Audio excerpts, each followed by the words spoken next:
நம்ம 2 பேர்ல யார் உயிரோட இருக்காங்கன்னு பாக்கலாம். இருங்க இருங்க இருங்க, அவசரப்படாதீங்க, ஒரு நிமிஷம் இருங்க. ஒருத்தர் கொன்னுக்க கூடாது. நீ யாரா குறுக்க? வாய மூடு. 102 டிகிரியா இருந்துச்சு. இவ்வளவு சின்ன விஷயமா இருக்கே இது. இத சின்ன விஷயம் சொல்றியே, அப்போ உன் மூளை எவ்வளவு சின்னதா இருக்கும் யோசிச்சு பாரு. ஒண்ணு பார்த்தா பொறாமையா இருக்கு. என்னது?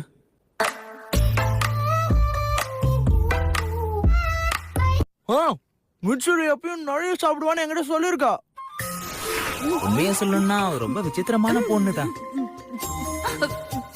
ருசியா இருக்கு.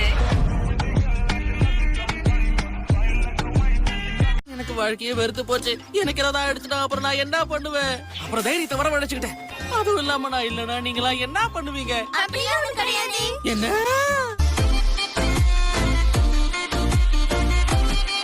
நீ ரெடியா இருக்கியா? ஆரம்பிக்கலாமா? ஆரம்பிக்கலாமாவா? பிடிக்கிறச்சே. நம்பவே முடியல. நமக்கு கல்யாணம் ஆனதுக்கு அப்புறம் நான் தினம் விருந்து சாப்பாடா சமைச்சு கொடுக்கறேன். என் கூட நீ சந்தோஷமா இருப்ப. நிஜமா?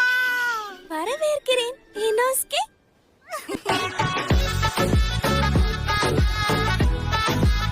பலசாலிகளா இருக்கணும்னா கத்துக்கிட்டது எல்லாத்தையும் பயன்படுத்தணும். பயிற்சி எடுக்கணும்னு சொன்னீங்கன்னா இப்பவே சொல்றேன், இன்னையில இருந்து நீ நானும் நண்பர்கள் கிடையாது. பலசாலிகள்லாம் ஒன்னா சேர்ந்து பயிற்சி கொடுக்க போறோம். அந்த மாதிரி தான் ஏதோ சொன்னாங்க. யாரு என்ன சொன்னாங்க? எனக்கு தெரியாதுப்பா.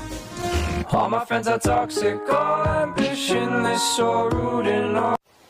ஊன்னு ஒரு சத்தம் கேட்கும். ஏற்கனவே அடி வாங்கியிருப்போம். ஆனா சாகாம நீ திரும்பி எழுந்து அவன் அடிக்க முடிச்சதுன்னா அப்ப நீயும் அப்பர் ரேங்கர் தான்.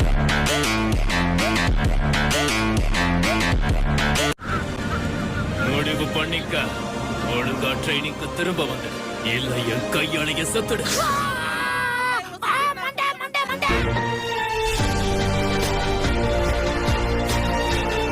இன்னொசுக்கேவா? இனோஸ்கே, உன்னை வரவேற்கிறேன். எங்க இருக்கான் அவன்? என் கையாலேயே அவனை நான் கொன்னுடுறேன். அந்த மாதிரி எல்லாம் பேசக்கூடாது. ஒரு அஷிராக்கு ஒருத்தர்னு எல்லாருக்கும் பயிற்சி கொடுக்கணுமா? நிஜமாவா? இது பிரமாதம். பிரமாதம் சொல்ற அளவுக்கு ஒண்ணும் கிடையாது. கொடுமைதான், நரகம் தான். இந்த யோசனைய சொன்னவன் கையில கிடைச்சான், செத்தான்.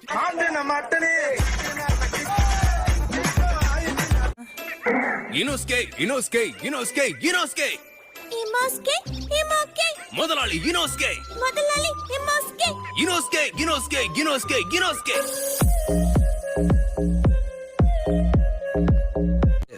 அவன் உடம்புல எலும்பெல்லாம் ஒழுங்கா இருக்குதானே தெரியல. நான் உன்னை கொல்ல போறேன். ஒழுங்கா பேசியா?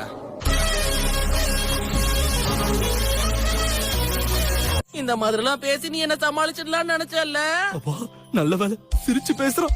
போயிட்டு வரேன் டாஞ்சிரோ. சீக்கிரம் குணமாயிட்டு வா. நிஜமா நான் இல்லனா இவங்க என்ன பண்ணுவாங்களோ தெரியல. மறுபடியும் அடி வாங்கவும் தயாரா இருக்கணும். அடி வாங்குறதுக்கு நம்ம தயாரா இருக்கணும். ஏன் மூளைக்கு போற ஆக்சிஜன் கூட கட்டான மாதிரி இருக்கும். சரி போதும் புரிஞ்சு போச்சு.